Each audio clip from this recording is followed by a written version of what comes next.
Sorry, folks. Brian isn't here right now.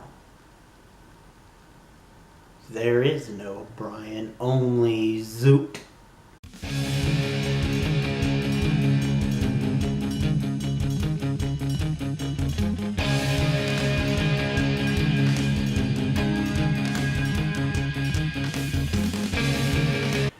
Greetings, geeks and geek girls. It is me, I am back for Legends of Tomorrow. So, before I get into this episode, quick bit of housekeeping. So, sorry there was no Supergirl. I really liked the episode. It's just between computer issues and a little something called the Battle of Winterfell, I felt kind of drained and didn't feel like uploading another video and then getting it to you at 3 a.m. and then the next day I was so drained because of the Battle of Winterfell and also personal stuff. I didn't get up enough time to get out the video and then let it lie for a good amount of time before I did this video. So, I'm skipping Supergirl this week. It's sad because it was a good episode. Really good for Dreamer and really good for Supercore. And I got some theories about how this is all going to end now. But that's for another time. Now we're talking about Legends of Tomorrow. So, without further ado, spoiler alert, if you guys haven't seen the episode, go watch it, then come back and tell me what you think. Comments down below. Alright. We got 5 different stories going on in this episode, I believe. Alright, one is with Avalance. Avalance,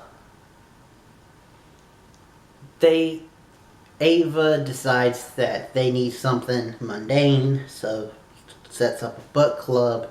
Sarah is against it at first. She even listens to it on audiobook. I was almost expecting them to say, "This week's Legend of Tomorrow, sponsored by Audible." Go to audible.com/LOT for your 30-day trial. And yes, thanks to my friend Mr. J of Mr. J's Reviews for halfway coming up with that joke. But anyway, like I said, Sarah is against it. But once she actually listens to the audiobook and gets into it, she's ready to talk about it. And Ava reveals that she didn't read the book. She just wanted to drink wine and listen to people talk about the book. So until they got a call from Notori, that's what they did. It was cute to see bookworm Sarah. We even got to see her precious pouty face. But that was their story.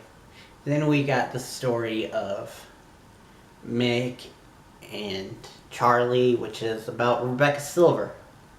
But it's clear that Charlie is not getting it, that Mick actually enjoys writing and that Mick is actually into his writing. Mona exposes her, so Mick is just forced to come out and say, "Yes, I'm Rebecca Silver." Then we've got the story of Notori, where they've gone to back in time to about Indiana Jones' time to investigate this mystical relic that they find out is an egg. And they have some nice, sweet moments between them. Nate even gets to go all Mission Impossible, going against tripwires and stuff. There was a time where they were captured and me and my friend Mr. J were both like, "Steal up and use your wind powers." And you know what? They did. For once, they did. Then they get split up. Nate goes to help Ray with his problem, and Avalance teams up with Zari to go get the real egg and fight Nazis. Yes, you heard me right. Then we've got the story with Ray, the big story. Ray is infected and possessed by Neron. But Neron can't fully take over until Ray gives him control or kills a loved one. After some Evil Dead-like scenarios and that creepy movie that I keep forgetting the name of with Seth Green where it was about the possessed hand. Idle Hands. I believe that's the name of it. Idle Hands. We get some of that jokes in, but ultimately Ray gives over to Neron when he says, "Don't hurt Ray," and I'll agree. And don't hurt Nate. Which, Ray, man, you gotta work on your wording. You're a smart guy. How could you pull such a dumb move? Because now Neron can hurt every one of the other legends. And Nora. That was the main story. Then we got Constantine and Gary in their own story, where Constantine goes and wakes up Nora with a phoenix feather, and then he gets to the time ship, and Gary's already been there trying to help Ray, but then Ray kind of accidentally helps Gary reach an existential moment where it's just like, I'm the butt of everyone's jokes, no one really loves me. We do, Gary, the fans do. So he is starting to be infected, and we think, oh no, Neron's going to take him over, and Gary's going to be the big bad for the whole season, but it gets worse. So Constantine comes in, and Constantine is trying to hold back Neron, and Gary's there, and Constantine gets a little too mad at Gary and says some things. That combined with the fact that Neron allows Gary to get his nipple back, his hell-infected nipple. Now Gary's evil. My poor guy, Gary. Which, hopefully he'll be around for season 5 and we can see where his character goes next. Because I think the legends do care about Gary, and especially Ava.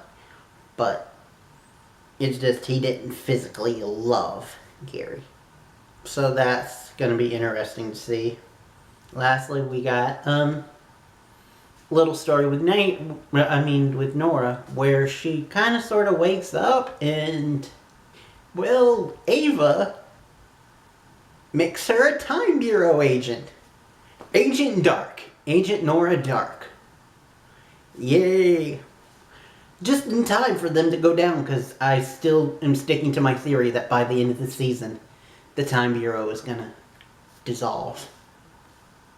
But still, it's cool to see Nora's character evolve, and for her and Ava's characters to evolve and bond. It was kind of a weird episode to recap, but I really liked it. Let me know what you guys think about the episode in the comments down below. Next time you'll see me will be for, probably Riverdale. Because Roswell is done with its season, and there's nothing coming on Tuesdays right now. Next week that'll change, but we'll get to it. But for this week, I'm probably just going to take the time off. I mean, I could cover the 100, but that would mean marathoning like 4 or 5 seasons in one day, and I ain't going to do that. Sorry. I'm going to take a break. But you can bet your sweet butt I'll be back for Riverdale. The prom episode. Oh boy. But thank you guys for watching. Till next time and beyond. Alright. I'll let you do the review. Now, your soul is mine. No!